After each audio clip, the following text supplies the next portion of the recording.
Waalaikumsalam.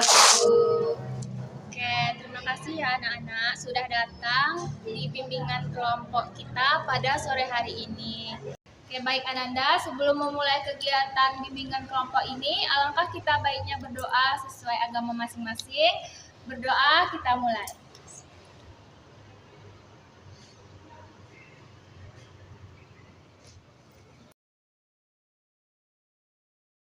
Oke, berdoa selesai. Bisa kita mulai ya bimbingan kelompoknya? Bisa, Bu. Nah, sebelumnya anak-anak di sini udah saling mengenal? Belum ya. Oke, kita lakukan perkenalan dulu ya. Kita perkenalannya itu seperti merangkai nama. Ada yang pernah merangkai nama? Belum. Gimana, Bu? Oke, belum tahu ya. Jadi caranya itu seperti ini. Kita sebutkan nama panggilan kita masing-masing. Contohnya seperti ibu, nama ibu, panggilan ibu Arin. Nah, terus kita nyebutin umur. Umur ibu 21 tahun seperti itu. Nah, jadi ibu bilang Arin 21 tahun. Dan dilanjutkan kepada teman yang di sampingnya. Misalnya Ratu 20 tahun. Nah, tetapi Ratu itu menyebutkan juga nama ibu tadi dan umur ibu tadi. Kayak misalnya Arin 21 tahun, saya Ratu 20 tahun, kemudian dilanjutkan seperti itu seterusnya. Bagaimana? Bisa dipahami? Bisa. Oke, kita mulai ya. Dari sebelah kanan atau kiri? Kiri aja, Bu. Kiri aja. Oke, dimulai dari sini. Baik, perkenalkan saya Indri 20 tahun. Oke. Indri 20 tahun, saya Ritu 20 tahun. Oke. Nama ibunya Dari yang teman tadi. Indri 20 tahun. Terus Ritu 20 tahun, Debbie 20 tahun. Indri 20 tahun, Ritu 20 tahun, Debbie 20 tahun, Rami 20 tahun. Oke, Indri 20 tahun, Ritu 20 tahun, Debbie 20 tahun, dan di sebelah saya Rami 20 tahun, saya sendiri Fani 20 tahun. Indri 20 tahun, Ritu 20 tahun, Debbie 20 tahun, Rami 20 tahun, Fani 20 tahun, Dina 20 tahun. Indri 20 tahun, Ritu 20 tahun, Debbie 20 tahun, Rahmi 20 tahun, Fani 20 tahun, Dina 20 tahun, Laura 20 tahun. Baik, Indri 20 tahun, Ritu 20 tahun, Debbie 20 tahun, Rahmi 20 tahun, Fani 20 tahun, Dina 20 tahun, Laura 20 tahun, dan saya sendiri Ratu 20 tahun. Baik, Indri 20 tahun, Ritu 20 tahun, Debbie 20 tahun, Rahmi 20 tahun, Fani 20 tahun, Dina 20 tahun, Laura 20 tahun, Ratu 20 tahun, dan saya Arin 20 tahun. Oke, bagus anak-anak semua, boleh tepuk tangannya. Nah, sudah saling mengenal ya berarti kita.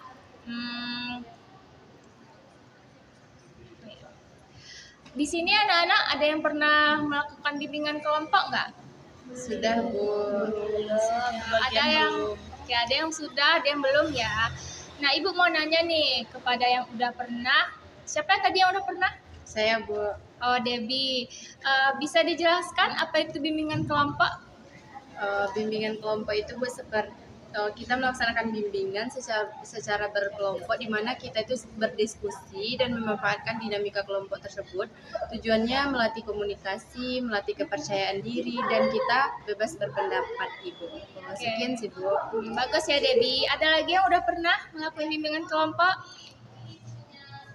Dina, boleh dijelaskan? Dimana kita melakukan bimbingan kelompok yang berisikan 8-10 orang, yang di dalamnya kita membahas tentang isu-isu yang sedang hangat. Oke, bagus ya. Ada lagi nggak yang udah pernah? Oke, Rahmi, boleh disampaikan? Jadi nanti di bimbingan kelompok ini kita membahas satu topik yang dipilih untuk kita selesaikan atau kita ambil pelajaran dari topik itu. Oke, bagus. Tangan kita semua. Nah, di sini Ibu luruskan lagi ya. Ibu jelaskan apa itu bimbingan kelompok. Nah, bimbingan kelompok itu di sini kita duduk berkeliling secara berhadapan-hadapan. Di sini tuh maksud kita duduk melingkar ini ada yang tahu nggak? Ada Bu. Apa? Coba Debbie. Agar tidak ada yang membelakangi antara satu sama lain. Oke, Dan bagus. kalau teman kita berpendapat, kita nampak secara jelas apa yang dia sampaikan itu. Oke, bagus ya Debbie. Iya, kita di sini duduk melingkar itu agar tidak ada yang membelakangi ataupun terbelakangi. Dan kalau menyampaikan pendapatnya itu langsung nampak terlihat jelas gitu respon dari masing-masing anggota kelompok tanpa ada halangan meja gitu. Nah, di sini tuh kita bimbingan kelompok itu berjumlahkan mulai dari 8 sampai 15 orang atau bisa lebih ya. Nah, di sini tuh kita membahas topik-topik umum yang sedang hangat terjadi di lingkungan kita saat ini. Topiknya itu yang bisa memberikan informasi, memberikan dampak positif, motivasi kepada kehidupan kita sehari-hari nanti. Terus di sini tujuannya itu supaya anak-anak semua bisa mendapatkan informasi baru yang bisa meningkatkan motivasi dalam kehidupan sehari-hari atau yang berdampak positif untuk pengembangan diri di kehidupan sehari-hari. Nah, terus nantinya di sini tuh diharapkan setiap anggota kelompok itu masing-masingnya harus aktif ya menyampaikan pendapatnya. Nah, menyampaikan pendapatnya itu misalnya nih ada satu teman Ratu menyampaikan pendapat dan dibalas lagi oleh Indri misalnya. Saling pendapatnya itu dikasih umpan balik gitu. Nah, satu sama lainnya. Nah, gimana cara nyampein pendapatnya? Cara nyampein pendapatnya itu anak-anak semua harus angkat tangan dulu. Sebelum mau menyampaikan pendapatnya itu angkat tangan dulu supaya terjalannya diskusi kita nanti. Terus setelah menyampaikan pendapat itu para anggota kelompoknya itu diharapkan masing-masingnya itu saling memiliki interaksi ya agar terjalinnya hubungan di sini. Dengan cara terjalannya itu kan tadi kan kita sudah berkenalan juga. Nah, dengan menyampaikan pendapat itu diharapkan kesukarelaan anak-anak di sini, yaitu kesukarelaan untuk menyampaikan apa pendapat anak-anak semua, terus apa yang ingin disampaikan tanpa adanya keterpaksaan dari apapun itu. Di sini ada yang terpaksa nggak ngelakuin bimbingan kelompok? Enggak ya, aman ya. Oke, setelah sukarela melakukan bimbingan kelompok diharapkan juga bisa terbuka. Setelah sukarela itu diharapkan bisa terbuka menyampaikan apapun yang ingin disampaikan tanpa perlu ada yang ditutup-tutupi ataupun dibohongi ya anak-anak semua. Diharapkan keterbukaannya di sini supaya terjalannya bimbingan kelompok ini secara lancar.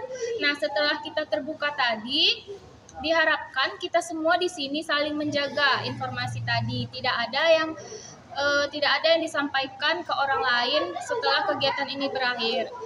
Maksudnya tuh informasi di sini tuh bersifat rahasia. Ibu ataupun anak-anak semua tidak boleh ada yang menyampaikan apapun yang kita bahas di sini ya setelah kegiatan ini berakhir.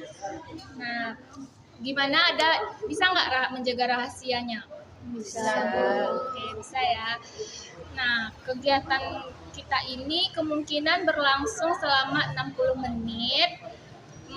Di sini kita melakukannya 60 menit dan saling menyampaikan pendapatnya masing-masing.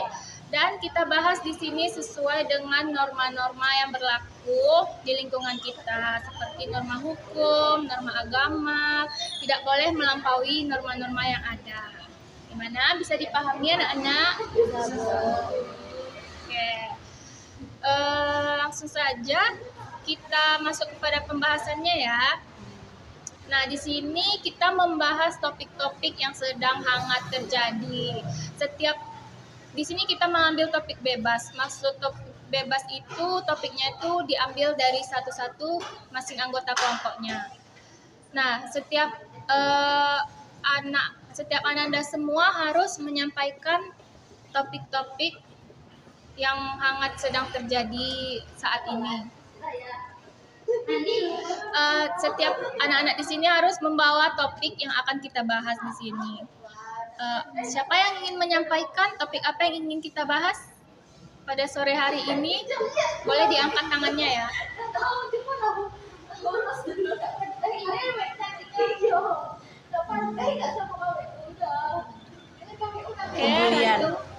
Pemulihan. Oke, pemulihan. Itu kita ambil topik pertama, pemulihan. Ada lagi topiknya? Ayo diangkat tangannya. Laura? LGBT, Bu. Oke, LGBT yang sedang marak terjadi ya. Oke, ada lagi? Dina? Apa tadi? Oh, kekerasan seksual. Oke, udah 3 ya. Ada lagi angkat tangannya? Oke, Fani? Dampak program MBG dalam aspek kehidupan masyarakat sehari-hari. Oke, program MBG ya kita bahas. Selanjutnya, udah 4 topik. Ada lagi? Oke, Ritu? Maraknya catcalling. Oke, catcalling. Ya, sudah 5 ya topiknya. Ada lagi?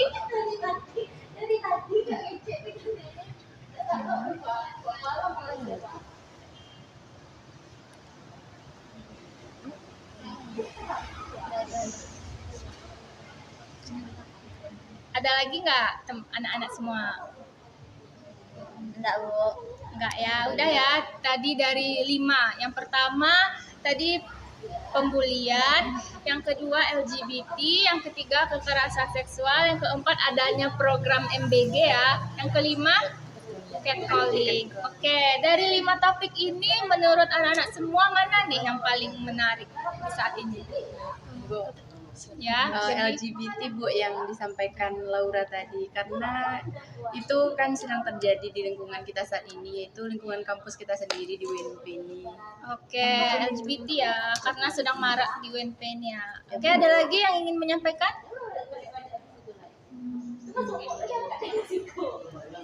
Ya, Ratu? LGBT sih. LGBT. Apa alasannya? Iya, Laura. Soalnya setiap pergi main keluar gitu kayak banyak nampak yang misalnya cowok tapi kayak cewek gitu. Oke, gitu ya, karena udah banyak nampak ciri-cirinya ya, Ratu. Ada lagi? Fani?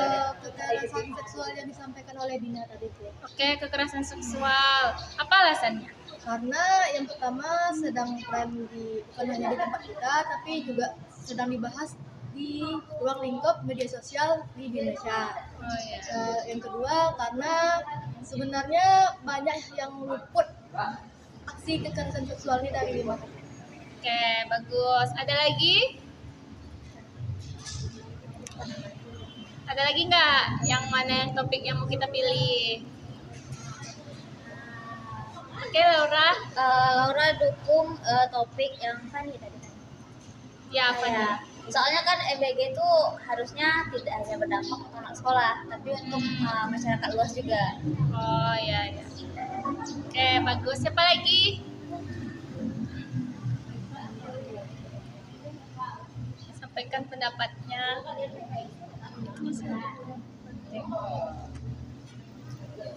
Oke, Rahmi. Kalau saya saya milihnya topik yang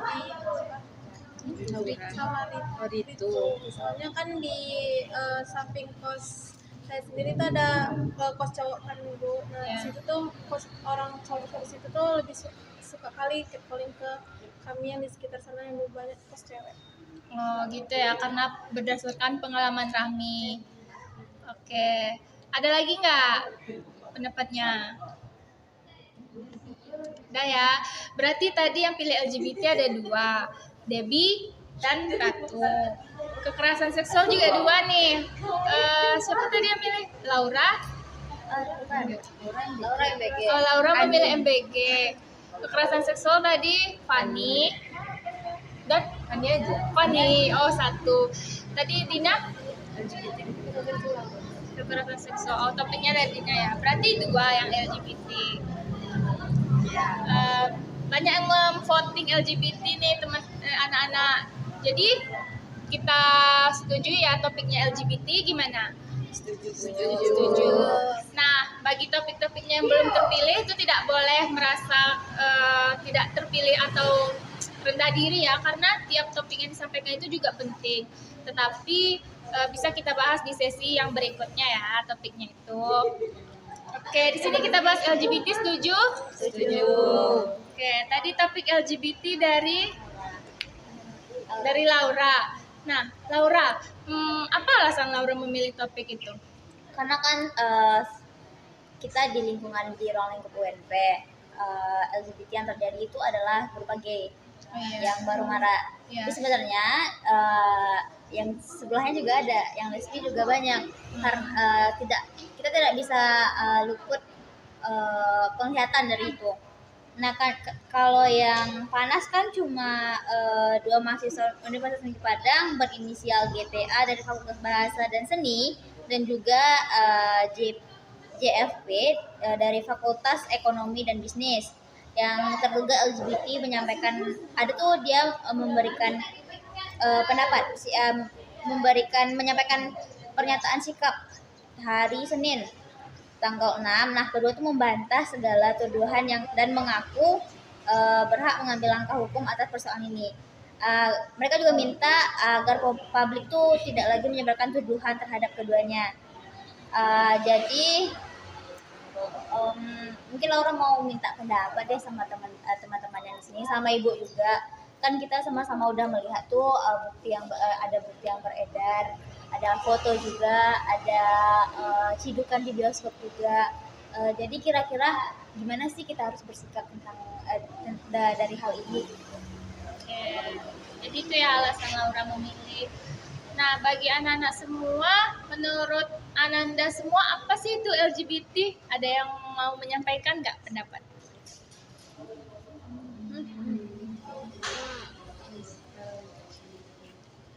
Mau deh, Bu. Ya, Saya, Bu. Debbie. LGBT itu kan dari singkatannya sendiri, LGBT, lesbian, gay, biseksual, transgender. Ya. Jadi LGBT itu orang yang suka dengan sesama jenis. Itu sih, Bu. Orang suka sama jenis. Oke, menurut pengalaman Debbie sehari-hari ada nggak yang Debbie lihat seperti itu? Kalau di kehidupan sehari-hari sering, Bu, di jalan juga, yang mana cowok ini sama cowok jalan kan, terus dia nanti berpelukan gitu. Ada lagi yang ingin nyampein pendapatnya? Ya, Rahmi?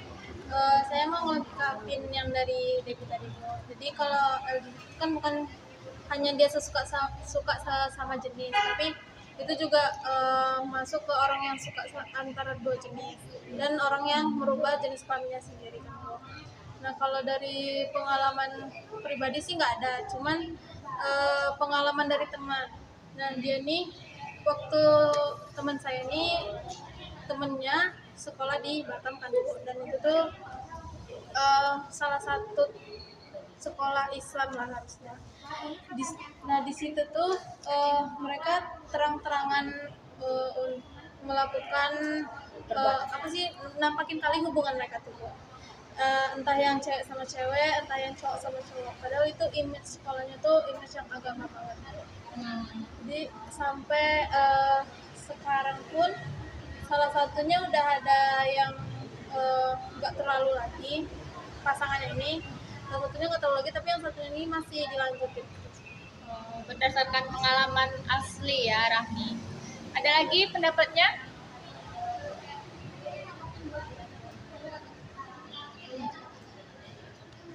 Ini sih, Bu, harusnya buat pendapat dari Indri, harusnya kita juga jangan, kalau ada seseorang atau sebenarnya cowok bersikap seperti cewek atau ada ciri-cirinya kayak cewek, kita jangan ada mendukung atau mengarah kayak kita support dia gitu. Kan sekarang banyak nih kayak orang-orang udah kayak cewek selai-selai gitu tapi ditemanin, jadi mereka merasa itu tidak ada kesalahan di diri dia gitu kan. Jadi kalau kita tidak mensupport atau tidak menemani itu sama aja kita tidak mendukung penyimpangan. Jangan menormalisasi ya. Ya, ada lagi yang ingin nyampein pendapatnya?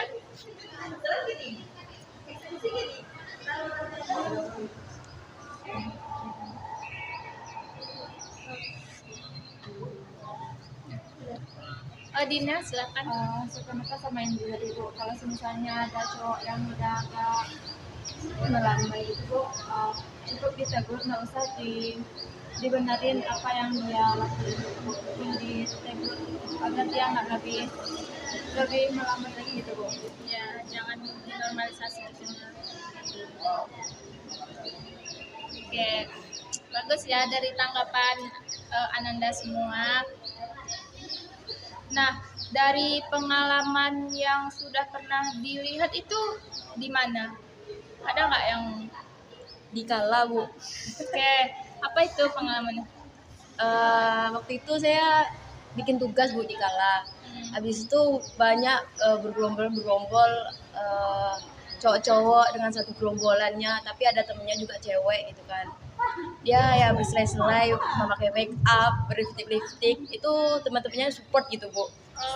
Itu Cowok, tapi temen ceweknya yang di situ juga support gitu Bu. Jadi kayak di situ saya mikir kayak harusnya kita menegur gitu, jangan disupport. Jadi dia merasa dia cewek sejati. Oh gitu ya. Itu Indri lihat langsung kayak gitu. Ya Bu, Dikala Bu, waktu itu. Kala 3 ya Bu. Iya.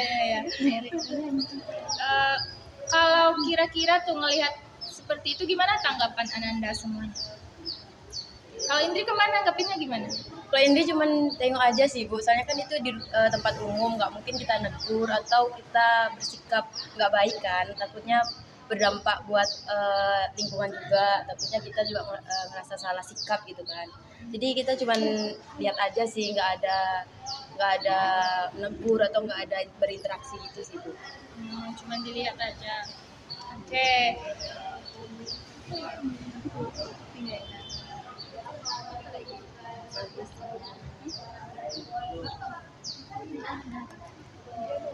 Laura mau cerita Bu. Jadi Laura kan anak fik, olahraga. Nah di olahraga itu yang marak bukan gay, tapi lesbi. Memang kita kan juga tidak membenarkan hal tersebut, tapi di sana tuh memang banyak sekali. Iya, ada yang kadang cewek sama cewek. Ini deh si A sama si B. Si A ini adalah anak PO, olahraga. Si B ini sebagai cowoknya itu anak kepel. Kepel itu Kepelatihan. Orang mau kasih tips buat bukan berarti kita menduga-duga orang itu lesbi, tapi ya ada seorang dia ini banyak ya kasusnya. Gini deh, di sebelah kos Laura dulu ada yang kayak gitu, yang lesbi. Di satu kos itu ada 3 orang, 2 nggak pakai hijab, rambutnya potongan cowok, 1 lagi pakai hijab. Nah awal mulanya yang dia bisa ngelesbi ini karena rasa nyaman, terus mungkin juga ada trauma karena cowok. Jadi pesan Laura ini kita kasih pesan dulu, walau sakit hati apapun sama cowok jangan sampai ngelesbi. Jadi setelah itu mungkin karena rasa sayang gitu, rasa nyaman, akhirnya mereka menjalin hubungan lah berdua dalam di kos itu. Nah ternyata kalau orang ada kelainan, kita bilangnya kelainan, mungkin nggak apa-apa ya. Kalau orang ada kelainan seperti itu, mereka biasanya hidupnya bergerombol. Nah kadang ada juga yang datang dari Unan cowoknya ya, di PO itu ceweknya dia datang ke sana. Tapi kalau dilihat secara kasat mata nih gini, mereka tuh cantik semua. Cuman disayangkan karena adanya kelainan tersebut lah gitu, makanya terjerumus seperti itu. Terus kemarin tuh juga yang cowok yang B tadi, dia udah nggak kuliah, jadi dia kerja sekarang. Dan mereka terang-terangan aja, buka-bukaan aja sama kami semua di kos itu, kayak dimanapun kalian pergi yang kayak gini pasti ketemu, karena saking maraknya, apalagi di Sumbar. Terus seperti yang dibilang si Indri tadi, Dikala di Sosro juga banyak. Sosro ini yang di Sosro yang di sekitar Gorbo. Itu tuh biasanya yang cewek-cewek yang di sana. Pokok ada juga yang bisa dibilang dia bisek deh kayaknya. Dia pacaran sama cewek dan pacaran juga sama cowok. Jadi untuk menutupi diri dia yang suka sama cewek, dia pacaran sama cowok. Ada juga teman sih, kenalan Laura yang kayak gitu. Itu kasus dari di Divik, ya iya. Divik. Oke. Tadi Laura bilang ada banyak kasus sih Bu. Ada lagi nggak kasus-kasusnya? Ada dia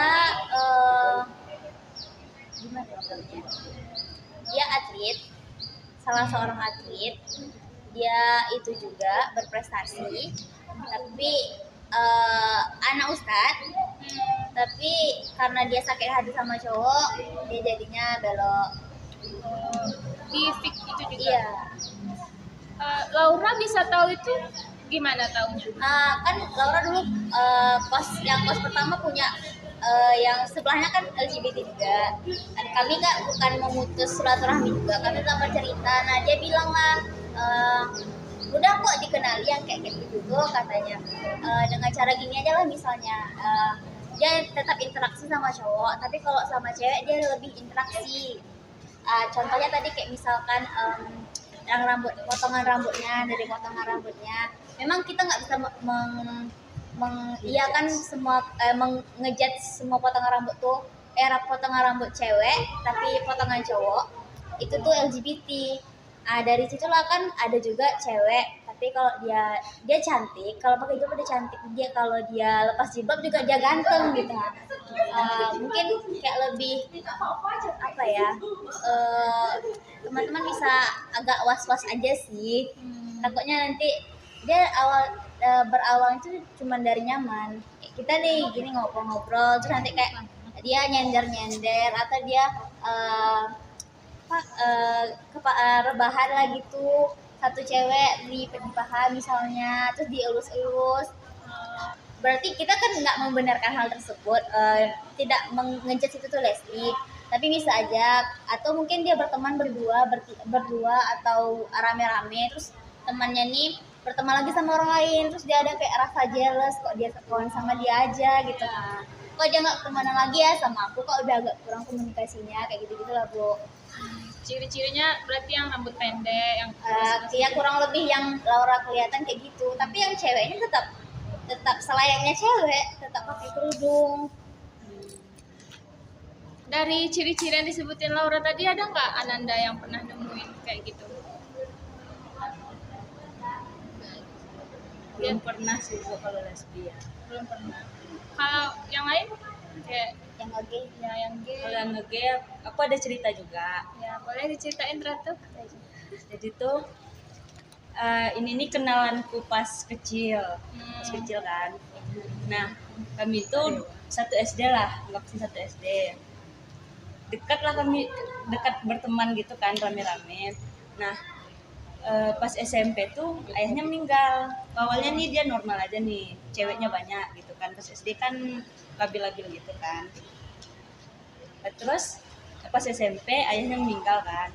Nah nggak ada lagi tuh yang cari nafkah di keluarganya gitu. Kalau ibunya kan ibu rumah tangga, abangnya juga yang agak nggak keurus gitulah. Terus pas udah SMA gitu aku dapat kabar ternyata dia tuh pacaran sama cowok, yang mana cowoknya nih dokter. Dokter pacarnya nih. Terus ternyata juga yang si cowok kawanku nih pacaran juga sama cewek buat nutupin kalau dia tuh gay. Nah, kenapa dia gay sama dokter ini? Karena ya biar dokter nih bayarin keluarganya gitu. Jadi kayak ya udahlah mau nggak mau apa aja sama dokter nih, kan beruang juga gitu kan. Tapi dokternya nih tinggal di rumah dia nih. Nah, ibunya nih dukung. Ibunya nih kayak ya udah nganggap dia si dokter ini kayak anaknya juga gitu loh. Jadi kayak faktor keluarga juga bisa yang bikin dia tuh mau nggak mau kayak gitu loh, biar ya dinafkain aja. Nah, secara langsung Rantu pernah lihat nggak mereka berdua atau Pernah. ketemu? Oh, gimana tuh? Waktu itu ketemu di jalan, si kawanku yang cowok nih sebagai cowoknya, si dokter ini sebagai ceweknya. Nah si dokter ini di belakang, tapi kayak gitu. Dia gitu di jalan Iya, depan di umum jalan. gitu. Tapi aku nampaknya tuh dari belakang, aku sama kawanku juga gitu. Si itu gitu. Tapi emang beneran gini tangannya, terus kami potong. Mereka lihat ratu nggak? Kayaknya nggak kenal lagi sih, udah lama nggak ketemu. Oh, udah kira-kira udah nggak kenal lagi. Cuman kalau sama dokternya ini sering ketemu. Kayak seorang dokter ya. Iya. Ada banyak faktor juga ya dia karena keluarganya. Jadi walaupun menurut aku ya, walaupun dia berilmu tuh nggak menutup kemungkinan juga kalau dia tuh menyimpang gitu. Kalau yang gay ini karena yang diceritakan Ratu itu karena faktor keluarganya kan, karena nggak ada lagi yang cari nafkah, jadi dia manfaatin gitu. Tapi kira-kira si dokternya ini kok mau ya gitu? Berarti dia emang ada. Nah, si dokternya emang agak bencong-bencong gitu. Jadi si kawanku ini emang ganteng banget gitu. Tapi sekarang semenjak nge-gay ini dia nggak ganteng lagi. Sampai sekarang masih nge-gay. Kayaknya sih iya. Dokter itu kan udah lumayan tuh umurnya, kan dia masih sebayaan kita.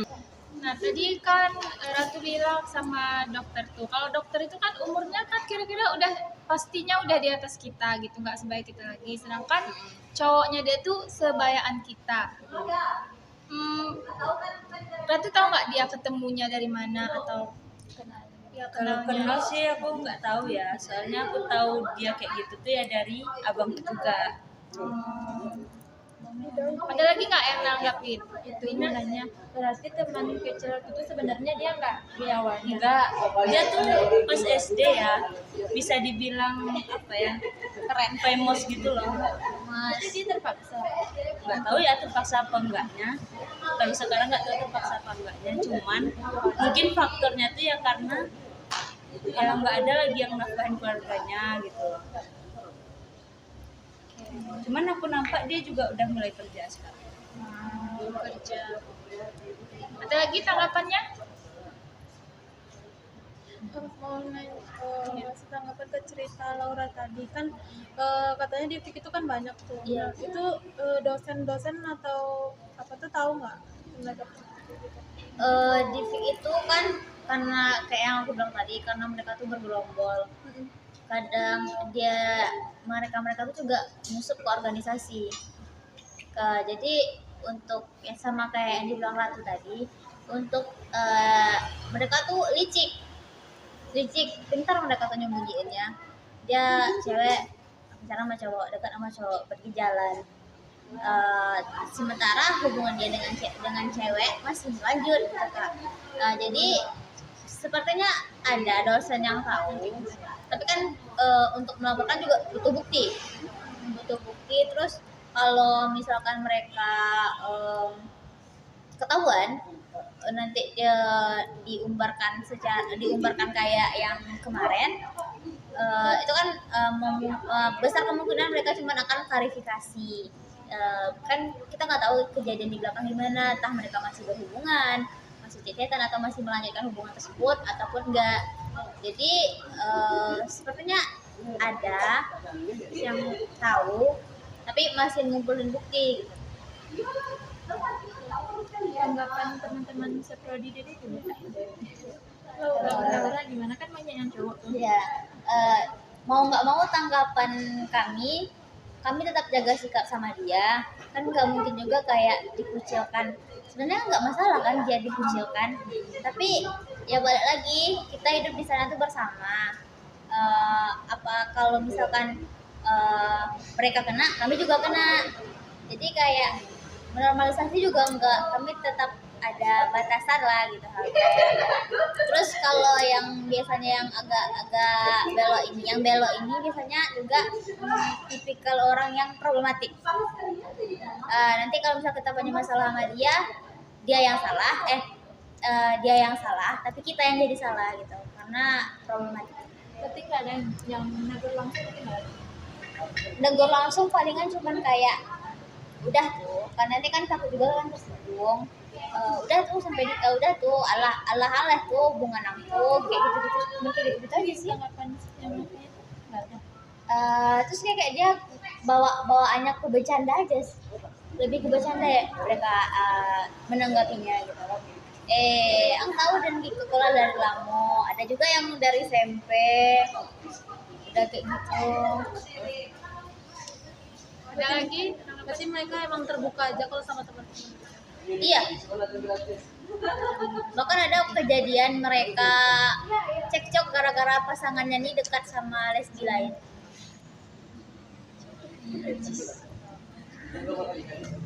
Ada lagi tanggapannya?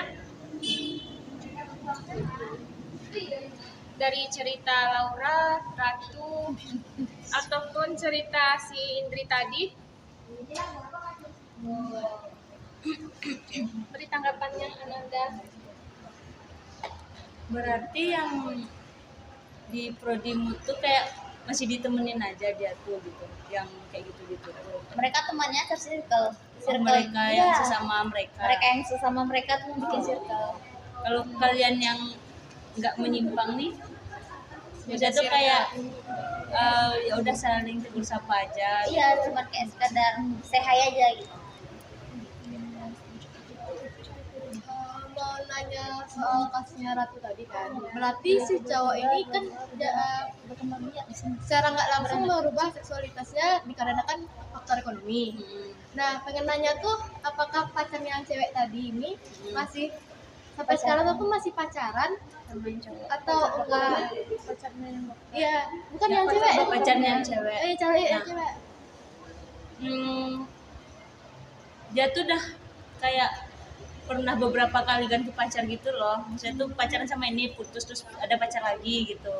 Cuman aku nggak tahu sekarang masih pacaran apa enggak. Tapi aku nggak tahu juga ceweknya nih tahu dia kayak gitu apa enggak. Itu pasangan yang cowok tahu dia kayak gitu atau enggak misalnya? Kalau itu menurut aku sih tahu. Soalnya dia pernah jalan sama ceweknya, sama dia sering ngepost ceweknya. Kayaknya tahu sih. Soalnya secara nggak langsung kan itu Iya. diselingkuh.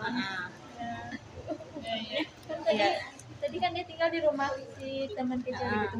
Nggak ada tetangganya, emang nggak ada yang tahu. Kalau tetangga sih aku nggak tahu ya. Justru di depan rumahnya tuh Ustadz gitu loh. Dia tinggal di depan rumahnya tuh Ustadz. Tapi dibiarin aja. Nah, kalau itu aku nggak tahu juga. Soalnya rumahnya tuh kayak di pojok komplek gitu. Di mana tuh? Depan rumah Hanin. Tahu rumah Hanin? Ini udah depan rumah Hanin. Ada lagi tanggapannya Ananda? Kan korup.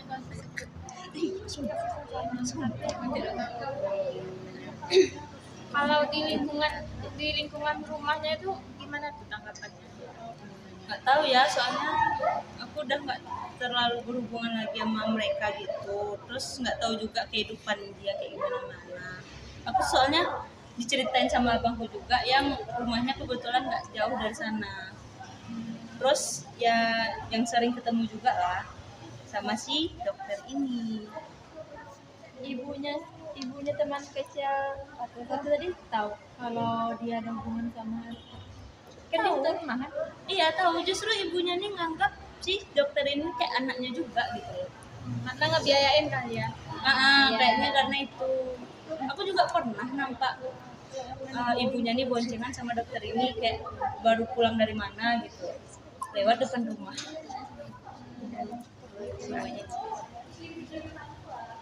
Ada lagi tanggapannya Ananda?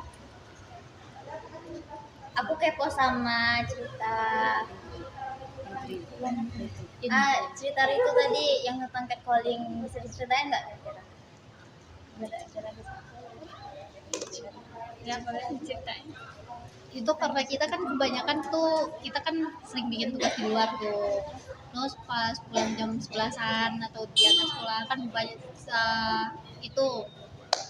banyak yang sisihan sama cowok kan, jadi rata-rata cowok tuh kayak cewek atau kayak mau kemana kak gitu, emang diikutin gitu. Jadi kita tuh merasa kayak ini udah gak wajar, ngikutinnya tuh emang ganggu rasanya. ada pengalaman kayak gitu berarti. sering sih gitu. Tapi bisa juga nggak sih, aku ini opini liar aja, bisa jadi kayak orang yang pernah mengalami hal itu tuh yang menjadi pendorong dia untuk belok karena terganggu kan. Berarti gitu ya dari pengalaman itu. Nah, di sini kan kita tadi topiknya tentang LGBT. Kita balik lagi ya ke topik itu. Nah, ada lagi nggak pengalaman yang tentang LGBT itu? Ada lagi. Ya, boleh Ratu. Masih di kampungku juga ya. Yeah. Jadi cowok. Dia tuh anak tari, jago ngedance, badannya lentur, dia cantik, putih, tapi dia cowok. Oke. Badannya bagus, cuman nggak yang bohai gitu. Pokoknya dia putih kayak ya idaman cewek-cewek lah gitu. Terus dia nih kan agak bencong gitu kan. Nah, temennya tuh kebanyakan ya cewek-cewek karena dia pernah setahu aku ada kabar tuh dia kayak pacaran sama cowok, jalan sama cowok, tapi dia tuh pakai jilbab keluarnya, kayak nyamar jadi cewek gitu loh. Tapi dia pas pakai jilbab tuh emang cantik kayak cewek, jadi kayak nggak ada yang kayak curiga gitu loh. Mungkin yang kenal aja lah gitu. Terus nggak tahu sih ya penyebab dia kayak gitu kenapa, soalnya menurut setahu aku latar belakang keluarganya juga oke, kayak ya dia nampakku dekat juga sama ayahnya, keluarganya pun bisa dibilang berada gitu kan. Terus nggak ada juga masalah keluarga, nampakku nggak ada masalah ekonomi, cuman aku kurang tahu nih apa penyebab dia kayak gitu. Ada yang mau nanggapi?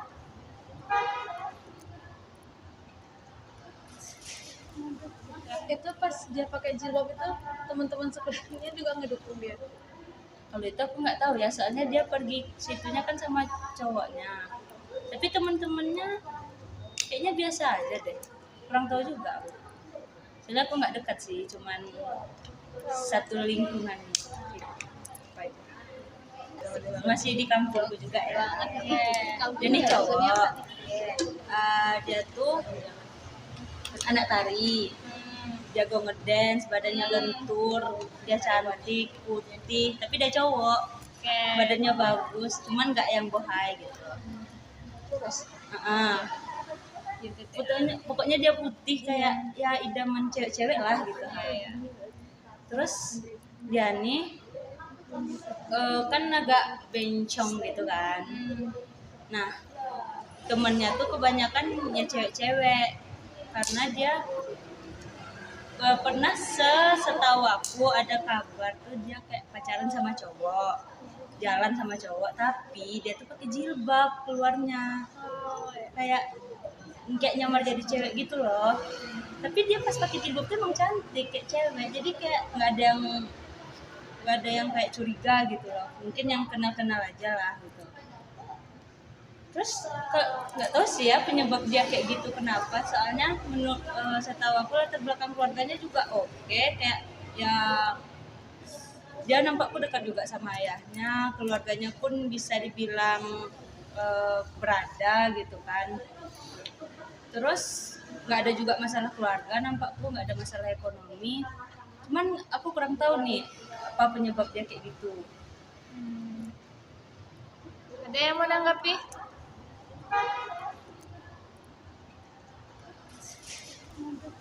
Itu pas dia pakai jilbab itu teman-teman sekelilingnya juga ngedukung dia. Kalau itu aku nggak tahu ya, soalnya dia pergi situnya kan sama cowoknya, tapi teman-temannya kayaknya biasa aja deh, kurang tahu juga aku. Soalnya aku nggak dekat sih, cuman satu lingkungan gitu. Siapa lagi yang Aku mau nambahin cerita Rando karena aku tahu orangnya. Jadi si cowok ini dia itu udah nggak punya ibu, ibunya 2000 pokoknya pas dia SD, aku lupa tepatnya pas dia SD atau pas dia SMP, orang tuanya udah nggak ada ya, ibunya ini meninggal. Eh, terus ibunya nih memang dari dulu dia nih tipe yang suka nari, jago dance juga karena unsur juga kan. Jadi ibunya nih ngedukung anaknya nih untuk di bidang sana. Ayahnya tetap ngekang, nggak bolehin, tapi karena dukungan ibunya nih dia tetap lanjut gitu sampai itu. Terus ada juga katanya pas dia SMP, aku juga lupa pastinya dia pas SMP atau awal SMA, dia bikin akun IG, tapi versi ceweknya, dia versi ceweknya. Fotonya foto dia. Iya, profilnya memang foto dia pakai wig. Itu sih tambahan dari aku, informasi yang dari aku. Berarti dari kecil dia emang suka nari terus didukung karena itu. Oh, iya, kayaknya iya sih faktor itu sih. Sampai sekarang dia masih kayak gitu. Aku kemarin ketemu. Wah, Di mana di Karewa? gimana tuh bentuk yang bagi dia sekarang? Ya, Cantik milik. kayak cowok dia masih kayak pas di sekolah dulu sih, dia cowok cuman kayak dia bermake up, terus agak melambai, terus kawannya emang cewek-cewek semua. Sama Indri juga tuh. Iya Bu, kita ketemu waktu itu dia tapi bareng kayak sekelompokan cewek-cewek gitu kawannya. Jadi dia cowok sendiri gitu loh Bu, dia satu cewek. Gestur tubuhnya juga yang Cewek lebih gitu loh. cewek daripada Dia juga cowok. pakai kaosnya tuh yang ketat-ketat kayak mirip crop top gitu. Orang-orang di sekitar gimana dengan dia? Ya pasti agak jealous ya Bu, tapi karena tempat umum pasti orang juga cuman diem aja gitu. Nah, menurut Ananda semua gimana sih cara kita nanggapin kalau ada yang kayak gitu di lingkungan kita? Menurut aku sih ya emang kita kasih sanksi sosial gitu, enggak sih, nggak usah ditemenin contohnya, atau ya biar aja dia sendiri-sendiri gitu. Kalau dia mau berbual sama kita kayak nggak boleh gay gitu. Gimana tuh cara kita bilang nggak langsung gitu, nggak boleh gay? Gimana ya, nggak bilang langsung sih, cuman kita ya liatin aja kalau kita tuh nggak mau berinteraksi sama mereka gitu. Misalnya kalau mereka nyapa kayak oh iya gitu, atau Agak dijauhi. kelihatan kalau kita judes misalnya, atau nggak usah ngajak dia atau apa gitu. Biar dia ngerasa tuh kayak mereka kenapa ya kayak gitu sama aku, apa karena aku kelihatan kayak cewek atau karena aku aneh gitu. Itu sih. Menurut Ratu gitu ya. Menurut Ananda yang lain gimana? Dina? Kalau dia masih teman dekat mungkin bisa ditegur Bu, kayak cerita Laura tadi langsung ditegur ke orangnya Bu. Nanti kalau masalah dia mau berubah karena itu setelah dia Cara negurnya gimana tuh Dina? jadi Bu kayak yang teman Laura Bu langsung aja ngomong ke orangnya Bu. Mau langsung aja kayak janganlah gitu. Terus lagi. Nah, ya. Laura udah pernah coba gitu? Bilangin ke teman. Oh udah, dia juga ada sharing, ini beda orang lagi, nggak banyaknya. Berarti ada banyak kasus ya? Iya. Gitu. Dia sharing, katanya aku juga sebenarnya capek dengan lingkungan kayak gini. Aku juga mau lepas dari lingkungan ini. Aku juga pengen kok nikah besok sama cowok, tapi cowok yang bisa nerima masa lalu dia tuh kayak gitu. Nah, ada kok yang udah berhenti. Ya dengan berhentinya dengan cara mereka jauhan. Gak ada kayak lost kontak abis gitu, kayak langsung cut off. Nah, terus dia kayak cewek nih mulai hidupnya yang baru lah gitu, dengan aktif di organisasi, dengan ya berbaur kembali, ya, kayak bisa dibilang nata hidupnya ulang dari awal gitu. Ada lagi menurut Ananda? Gimana caranya kira-kira kalau kita lihat itu nanggapinnya? Ya, Menurut aku kalau orang kayak gitu emang nggak bisa itu sih Bu. Kalau disuruh secara langsung pun nggak bisa. Mereka tuh harus punya kesadaran sendiri. Soalnya mau ngomong kayak mana pun orang kayak gitu merasa dirinya tuh benar gitu. Nggak nggak terima omongan orang, mau di kayak dimanapun, mau nggak ditemenin pun pasti mereka merasa kayak kita yang salah, bukan dia tuh merasa dia tuh benar, karena dia merasa jati dirinya tuh, yang cowok tuh merasa dirinya tuh emang jati dirinya tuh cewek separuh gimana, terus dia kayak gitu pun dia ngerasa dia nggak ngerugiin siapa-siapa gitu. Jadi ya udah suka-sukaku gitu. Ada lagi tanggapannya?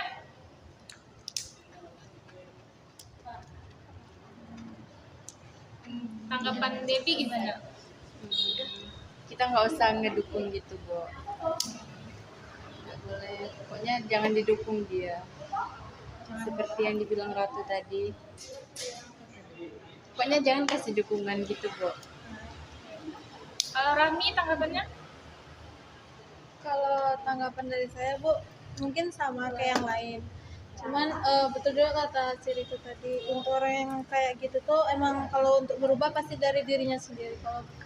Karena sampai bobui pun kita ngingetin mereka juga nggak ngerasa betul kalau mereka sendiri nggak punya kesadaran kan, Bu. Terus lagian sekarang nampaknya di Indonesia ini orang yang kayak gitu tuh malah makin diumbar, mereka kayak makin dinormal, ya bangga. Bahkan kayak kawan saya sendiri ada yang waktu viral kasus yang gay kemarin, kan itu orang pada langsung banyak cari-cari lagi, siapa tahu ada ketemu pasangan yang lain kan. Itu bukannya kayak jangan hilang dulu, aku masih mau berteman dengan Boti. Berarti nyaman dia berteman dengan Boti dong. Mungkin karena enak mungkin di cerita atau apa nggak tahu lah ya pikiran dia apa. Ini cerita nggak pernah ada. Kalau Fanny gimana? Kalau pribadi ya, melihat tempat di mana mereka ngelakuinnya gitu. Misalnya kalau di ruang lingkup kayak gini, mungkin secara nggak langsung aku bakalan mencoba untuk cuek gitu kan. Beda dengan kalau misalnya mereka ngelakuin hal yang nggak senonoh atau apapun gitu kan di ruangan mereka atau ruang lingkup mereka sendiri gitu, aku lebih kayak cuek juga gitu. Kalau udah di tempat umum mungkin rasanya nggak pantas gitu, jadi kayak lebih di mana tempatnya aja. Ada lebih kayak nggak peduli gitu sama urusan mereka lah gitu. Menurut Indri gimana? Kalau menurut Indri ya yang mungkin yang agak berdampak buat mereka biar ada kesadaran kalau itu tuh menyimpang, mereka itu salah, itu dari dampak sosial itu, Bu. Jadi itu kita tuh nggak boleh menormalisasikan. Kayak itu dibilang sama Rahmi, temannya kayak suka berteman sama Boti, itu kan salah satu menormalisasikan kan, Bu. Jadi dia nyaman, mungkin dia ngerasa Boti ini asik gitu kan orangnya. Nah, karena itu kita jangan mendukung gitu, Bu. Jadi kita harus kasih sanksi sosial buat orang-orang yang udah ada mengarah ke hal-hal yang kayak gitu.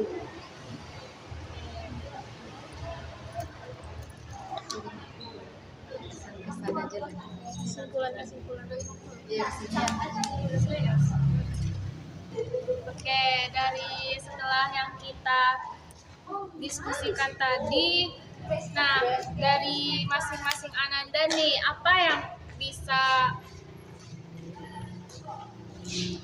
apa informasi yang bisa Ananda dapatkan, informasi baru ataupun yang untuk memberikan dampak positif lah kepada diri masing-masing Ananda. Siapa yang ingin menyampaikannya dulu? Ananda semua, tadi kan kita udah membahas nih tentang LGBT ya. Nah, bisa ada nggak di sini Ibu minta nyampain apa saja informasi ataupun dampak positif terhadap diri kita di kehidupan sehari-hari? Sini siapa yang mau menyampaikan? Saya, Bu. Oke, Debbie. Dari BKP kita pada hari ini, saya dapat menyimpulkan atau saya dapat mengambil hikmahnya. Ternyata banyak sekali kasus LGBT di lingkungan sekitaran kita. Untuk itu kita harus memperkuat iman dan juga kita harus mencintai diri kita sendiri, memahami gimana peran kita sebagai seorang wanita. Pokoknya kita harus memperkuat iman kita, Bu.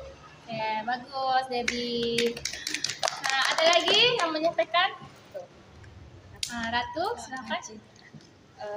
Dari sesi kali ini yang kita bahas tentang LGBT, dari poin-poin yang aku dapat dari cerita kita semua, kayak ternyata yang belok yang bermasalah kayak gitu tuh ada banyak faktor, kayak contohnya faktor keluarga, ekonomi, atau emang lingkungan mungkin kan.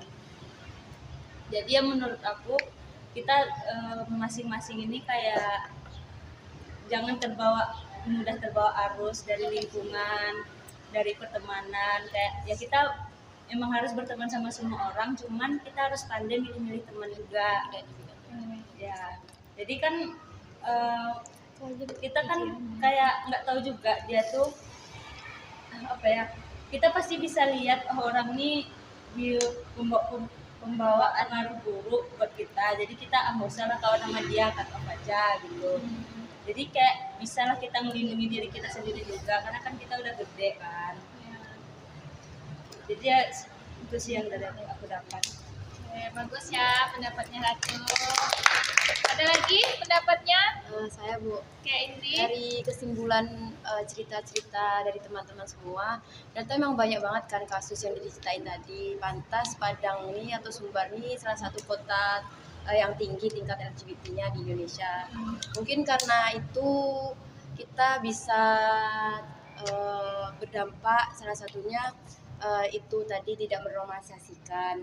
Habis itu kita juga sama yang dibilang sama Ratu, kita harus tahu, pasti kayak gitu kan ada ciri-cirinya yang kayak disebut sama Laura tadi kan, orang-orang yang menyimpang tuh udah ada ciri-cirinya. Jadi kita harus lebih melihat gitu dengan ciri-ciri itu orang-orang yang menyimpang. Mungkin kita bisa berjaga jarak atau jangan ikut arus mereka gitu kan Bu. Kita harus jadi mungkin orang-orang kayak gitu juga belum tahu, kan ada orang ini bilang kayak mereka tuh nggak tahu sama jati diri mereka sendiri tuh gitu kan. Apalagi kita kan masih di umur-umur remaja ya Bu, mengajak dewasa, mungkin orang masih cari jati diri, aku ini sebenarnya suka yang mana, atau aku ini cocoknya di mana gitu kan. Makanya itu orang banyak di usia remaja ini terbawa arus. Jadi kita sebagai usia-usia remaja ini harus pinter-pinter memfilter untuk diri kita sendiri supaya tidak merusak masa depan kita. Oke, bagus ya Indri. Nah, itu tadi kesimpulan dari pembahasan kita yaitu LGBT. Nah, sekarang Ibu minta siapa yang mau menyimpulkan dari kegiatan bimbingan kelompok ini? Oke, Dina?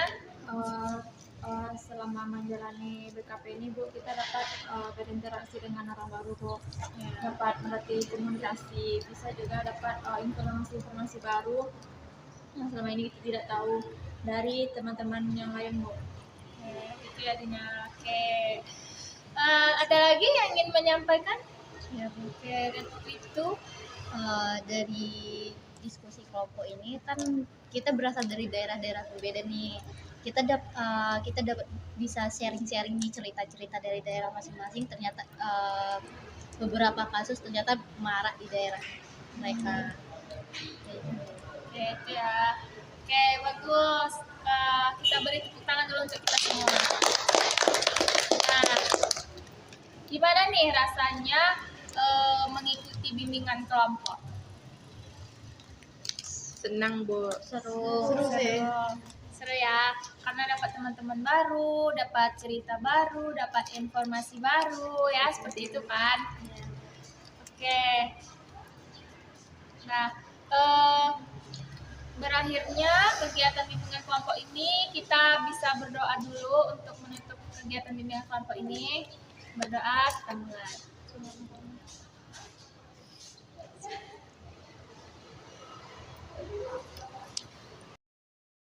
Oke, berdoa selesai ya.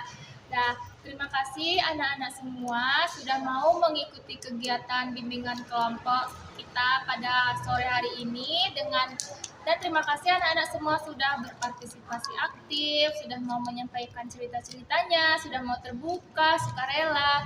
Nah, Ibu tekankan lagi ya, di sini cerita apapun yang kita ceritakan tadi itu harap dijaga ya kerahasiaannya. Setelah kegiatan ini berakhir, tidak ada boleh yang kita sampaikan kepada orang lain, ya. Paham anak-anak semua? Oke, bisa kita akhiri ya. Assalamualaikum warahmatullahi wabarakatuh. Waalaikumsalam warahmatullahi wabarakatuh.